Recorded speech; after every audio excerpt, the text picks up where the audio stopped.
ओम नमो भगवते वासुदेवाय। ऊनचत्वारिंशोऽध्याय। अक्रूर गोपगमन चेष्टा। श्रीशुकवाच। शृण परीक्ष नृपमणि स्वर्गे शुभिला जयबाणी। आकाशे थिले जे नारद जानिले षण्ढासुर बध। आनंद मने देव ऋषि कृष्णर महिमा प्रकाशी। मथुरा नगरे मिलिले कंस राजार सभा तले। देखि उठिला कंसासुर नमई मुनिଙ୍କ पयर। आनନ୍ଦे ଶିରେ କର ଦେଇ ଆନନ୍ଦେ ବସାଇଲା ନେଇ। ଆନନ୍ଦେ ଭୋଜବଂଶ ରାଜା ମୁନି ଚରଣେ କଲେ ପୂଜା। କୁଶଳ ବାର୍ତ୍ତାକୁ ପଚାରି ବିଶ୍ୱାସ କରି ପାଦ ଧରି। କଂସର ଭକ୍ତିରେ ନାରଦ କହନ୍ତି ପାଇ ମନେ ଖେଦ। ତୁ ରାଜା ମୋହର ବିଶ୍ୱାସ ହେଳେ ହୋଇବୁ ପ୍ରାଣେ ନାଶ। ତୋତେ ମୁଁ ହରିଚିତେ ଦୟା ପୂର୍ବେ ମୁଁ କହିଥିଲି ଯାହା।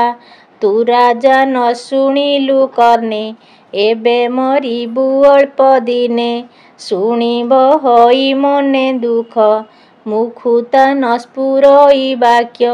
ଦେବତା ମାନେ ତୋ ବଇରି ତୋର ମରଣେ କୂଟ କରି।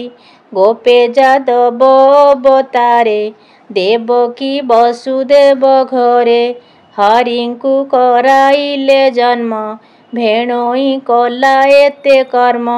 ଅଷ୍ଟମ ଗର୍ଭେ ଏହା ନାରୀ ରାତ୍ରେ ପ୍ରସବିଲା ମୁରାରି। ତୋର ଭେଣୋଇ ତାହା ନେଇ ଅଇଲା ନନ୍ଦ ଘରେ ଥୋଇ। କନ୍ୟା ଯେ ଥିଲା ତାର ଘରେ ୟାକୁ କଚାଡ଼ିଲୁ ଶିଳାରେ। ତୋହର ହସ୍ତୁ ଶୂନ୍ୟ ଗଲା ତେବେ ହେ ଜ୍ଞାନ ତୋ ନୋହିଲା। ରୋହିଣୀ ବସୁଦେବ ନାରୀ ପଳାଇ ଗଲା ତୋତେ ଡରି। ତାହାର ଗର୍ଭ ହୋଇଥିଲା ସେହିକୁ ମରେ ପ୍ରସବିଲା। ହରିର ଅଂଶେ ଅବତାର ସେ ତୋତେ ମାରିବେ ଅସୁର। ରାମ ଗୋବିନ୍ଦ ବେନି ଭାଇ ବଢ଼ିଲେ ଗୋପପୁରେ ଥାଇ। ବସୁଦେବର ମିତ୍ର ନନ୍ଦ ସେ ତୋତେ କଲା ଏତେ ଛନ୍ଦ। ପୂତନା ଆଦି ଷଣ୍ଢା ଯାଏ ସବୁ ମାଇଲେ ବେନି ପୋଏ। ଇନ୍ଦ୍ରର ଦର୍ପ କଲା ଚୂର ବାମେ ତୋଳିଲା ଗିରିବର। କାଳିୟ ଥିଲା କାଳିନ୍ଦୀରେ ପଳାଇ ଗଲା ତାର ଡରେ। କେତେ କହିବୁ ଗୁଣ ତାର ଦେବମାନବେ ଅଗୋଚର। ଶୁଣି ଅସୁର ଥର ହର ଭୟରେ କମ୍ପଇ ଶରୀର। ଖଡ୍ଗ ଘେନିଲା ନିଜ କରେ ବେଗେ ଉଠିଲା କୋପ ଭରେ। ବସୁଦେବକୁ ଅଣାଇଲା ଅନେକ ମାଡ଼ ମରାଇଲା। ହାଣିବି ବୋଲି କୋପ ଭର ନାରଦ ଧରିଲେ ତା କର। ନାରଦ ବଚନେ ବିଶ୍ୱାସ ପାଦେ ଭରିଲା ଲୌହ ପାଶ। ଧନ ସମ୍ପଦ ଜୁର କଲା ବନ୍ଦୀ ମନ୍ଦିରେ ପୁରାଇଲା। କଂସକୁ କହି ବ୍ରହ୍ମାସୁତ ଆକାଶେ ଚଳିଲେ ତୁରିତ। ମୁନି ଅନ୍ତରେ ଭୋଗରାଏ ଭାଳଇ ଜୀବନର ଭୟେ। କେଶୀ ଦାନବକୁ ଅଣାଇ କହଇ ବିଶ୍ୱାସ କରାଇ। ତୁ ମୋର ଭ୍ରାତ ସୋହଦର ଦହନ ଯାଅ ଗୋପପୁର। ବସୁଦେବର ପୁତ୍ର ହୋଇ ରାମ ଗୋବିନ୍ଦ ବେନି ଭାଇ। ଦୁହିଁକି କରି ପ୍ରାଣେ ନାଶ ଦେବି ସମ୍ପଦ ଗ୍ରାମ ଦେଶ। ଜୀବନ ରହିବ ମୋହର ହେ ଭ୍ରାତ ବିଳମ୍ବ ନ କର। କଂସର ଆଜ୍ଞା ଘେନି ଶିରେ କେସି ମିଳିଲା ଗୋପପୁରେ।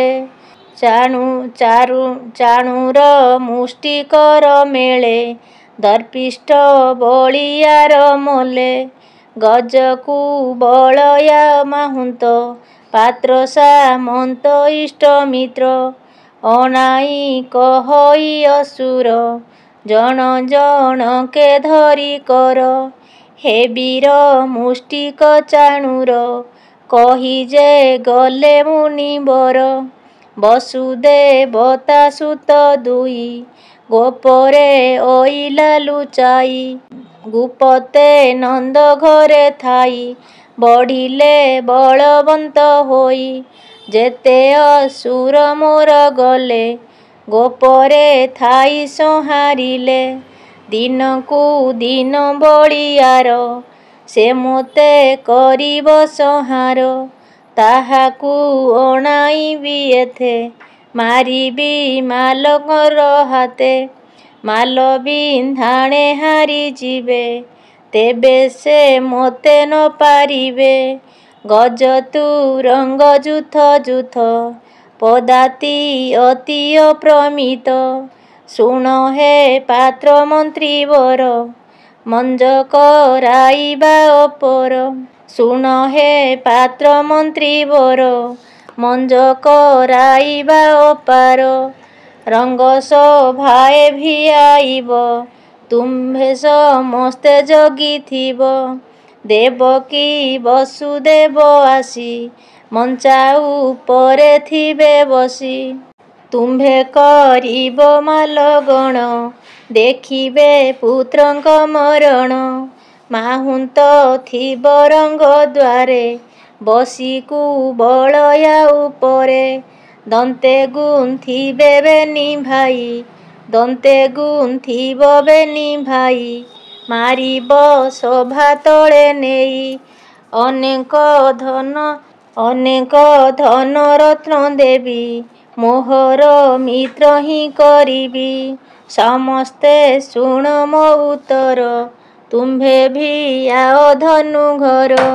ଶୁକ୍ଳ ଚତୁର୍ଦ୍ଦଶୀ ଦିନେ ପୂଜା କରିବି ରାତ୍ର ଦିନେ। ଶୁକ୍ଳ ଚତୁର୍ଦ୍ଦଶୀ ଦିନେ ପୂଜା କରିବି ରାତ୍ର ମାନେ। ଛେଳି ମହିଷ ଦେଇ ପୂଜା କ୍ଷେତ୍ରପାଳକୁ ଦିଅ ଭୋଜା। ଘୋଷଣା ଦିଅ ଚାରିଦିଗେ ଗ୍ରାମ ପାଟଣା ବନ ଭାଗେ।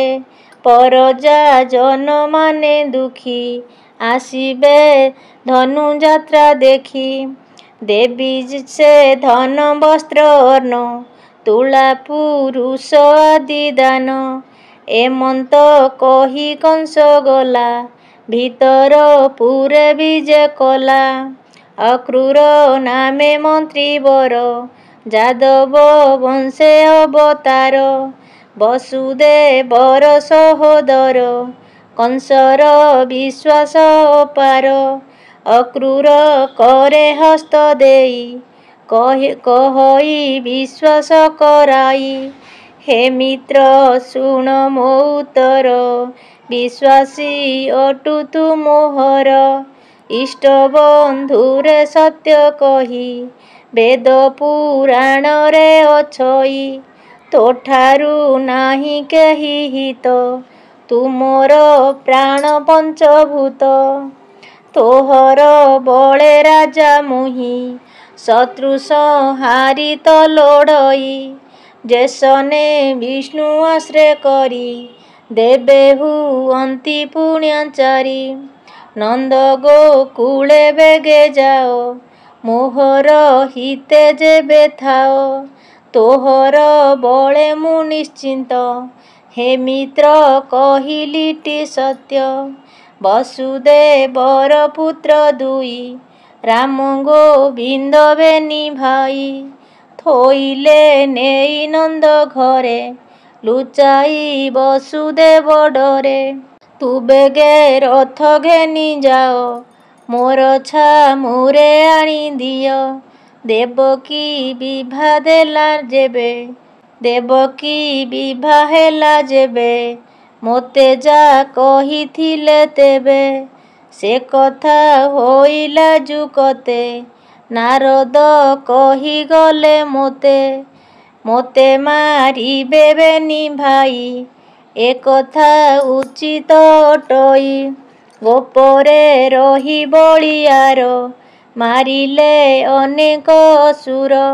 ବାଳୁତ କାଳୁ ତାଙ୍କୁ ଧରି ଆଗେ ମୁଁ ପକାଇବି ମାରି।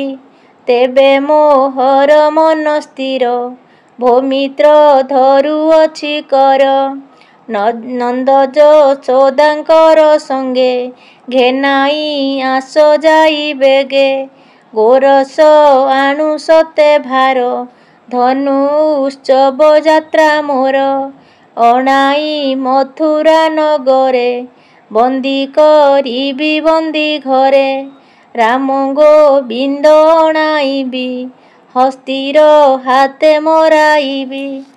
ତେବେ ଉବୁରିବେ ସେଠାରୁ ଯେବେ ଉବୁରିବେ ସେଠାରୁ ମାଲେ ଅଟନ୍ତି ମହାମେରୁ। ଏହାଙ୍କ ହସ୍ତେ ମରାଇବି ତେବେ ଯେ ଜୀବନ ପାଇବି। ନନ୍ଦ ଯଶୋଦା ବସୁଦେବ ଦେବକୀ ଯେତେକ ଯାଦବ ଏହାକୁ ପେଶି ଯମପୁର ତେବେ ଜୀବନ ସ୍ଥିର ମୋର।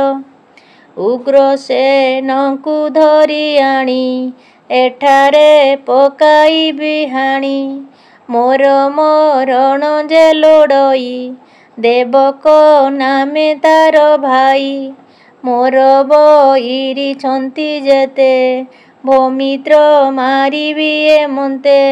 ତେବେ ସେ ମହୀୟ କଣ୍ଟକେ ଭୋଗ କରିବି ମୁହିଁ ଏକେ। ଶ୍ୱଶୁର ଜରାସନ୍ଧା ମୋର ବଡ଼ ସୋଦର ବାଣାସୁର। ଆବର ନାରକା ଅସୁର ଏ ମୋର ପକ୍ଷ ବଳିଆର। ମୋତେ ଡରଇ ସୁନାସିର ମୋତହୁ ନାହିଁ ଅନ୍ୟ ବୀର। ଭୌମିତ୍ର ଯାଅ ବେଗ ହୋଇ ଧନୁ ଉତ୍ସବ ଯାତ୍ରା କହି। ବହନ ଆଣ ବେନି ଭାଇ ମିତ୍ର ମୋହର ଯେବେ ତୁହି। ଏମନ୍ତ କଂସ ବୋଲ ଶୁଣି ଅକ୍ରୂର ମନେ ମନେ ଗୁଣି। ବୋଲନ୍ତି ଶୁଣ ନରନାଥ ଏ କଥା ମୋହର ଉଚିତ। ରିପୁଙ୍କ ବୁଦ୍ଧି ବଳେ ମାରି ତେବେ ଜୀବନ ସୁଖେ ଧରି। କହଇ ଶୁଣ ନୃପଗଣ ବିଧାତା ବଳ ବଳିଆର। ଯେ ଯାହା କର୍ମ ଫଳ ବଳେ ଶୁଭ ଅଶୁଭ ତାକୁ ମିଳେ। ମଞ୍ଚେ ମାନବ ଦେହ ବହି ଲାଭ ଅଲାଭ ନ ଜାଣଇ।